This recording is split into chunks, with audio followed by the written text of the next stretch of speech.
Jake? Luigi?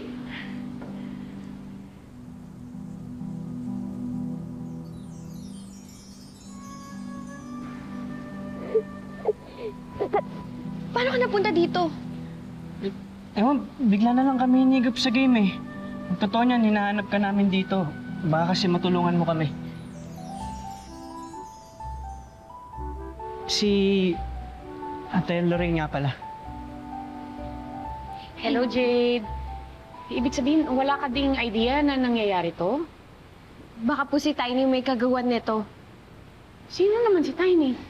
Siya po yung unang naging zombie dito sa Zombie University. Kakaibang zombie siya, ate. Kaya niyang kontrolin yung ibang zombie. Kakaiba nga. Eh, kailangan natin siya mahanap. Ate, zombie yun. Baka kagatin tayo nun. Eh, may something doon sa Tiny na yun eh. Baka meron siyang paliwanag kung ano tong nangyayari sa atin. Tsaka, wala na rin naman na tayong maisip na ibang paraan.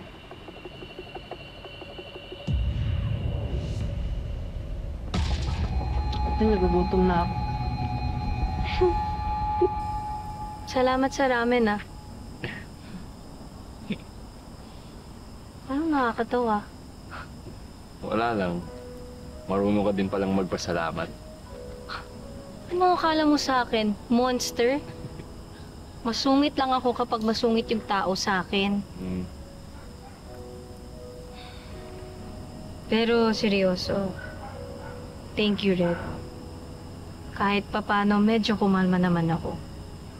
Favorite ko to eh. Ramen. So, ibig sabihin ba niyan, gentleman na ako? Pag-isipan ko pa. Okay.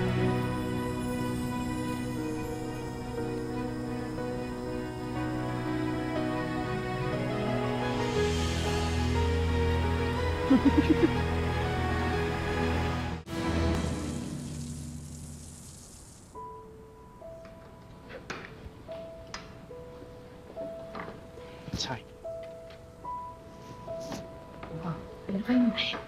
Thank you po.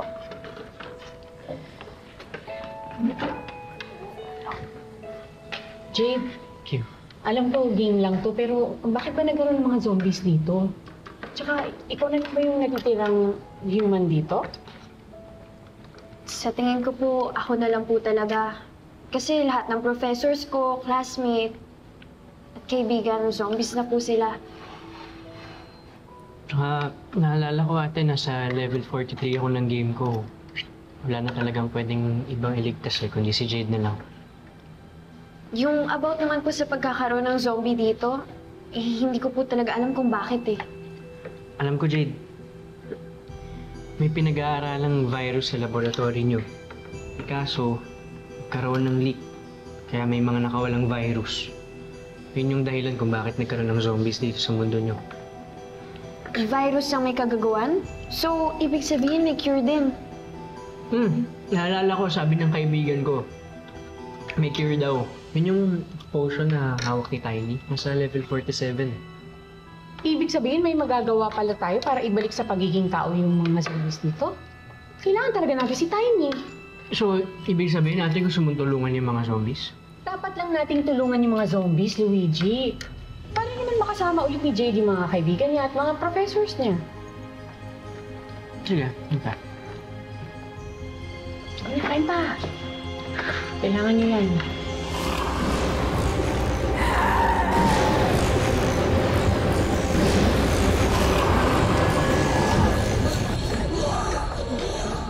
Wala! Tara natin! Salamat ulit ha, Red. Ay, no problem.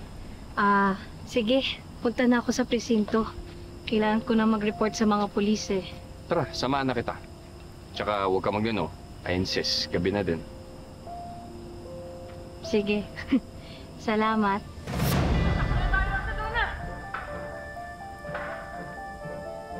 Teka, si Kuya Luigi yun ah. Takbo! Bilis! Lara yung bag.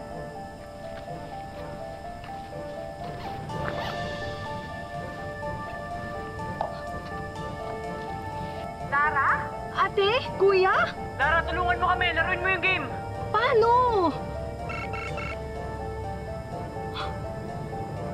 Oo, na-deadbat na kailangan na natin i-charge yan agad. Saan?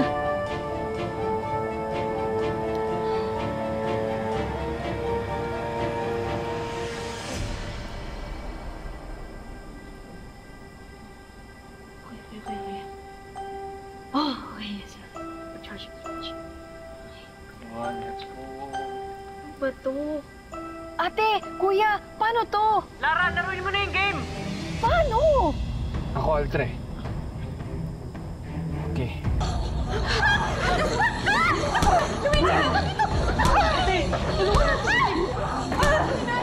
Brad, meron akong diamonds dyan. Gamitin mo para magkaroon kami ng weapon. Okay, ayan, activated na. Ayos to ah. Luigi, Nurse Lorraine, harapin na natin sila. Game!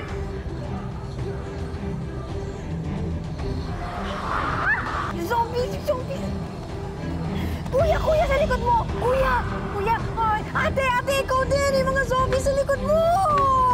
Kuya! Kuya! Uy, Lara, Wait lang! Ah, sorry. Bro, may combo kiss ako dyan! Gamitin mo! Okay, sige. Ayan.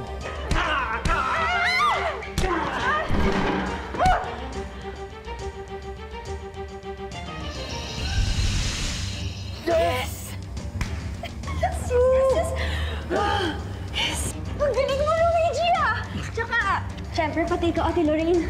Magaling din kasi maglaro si Red. Salamat, Red! Thank you, Red. Tsamba lang po. Mabuti na lang nakapaghanda ka ng combo keys, Luigi. Nagamit natin. Oo. Siyempre naman ate. Hindi lang naman to basta game lang para sa akin eh.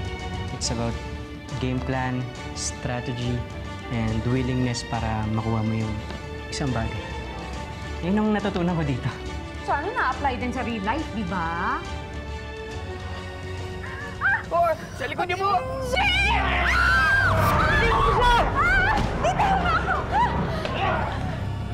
Yes! Buti na lang. Jade! Jade! Luigi, I'm sorry pero kailangan na natin lumayo sa kanya. Magiging zombie na siya. Hindi. Jade, okay ka lang ba?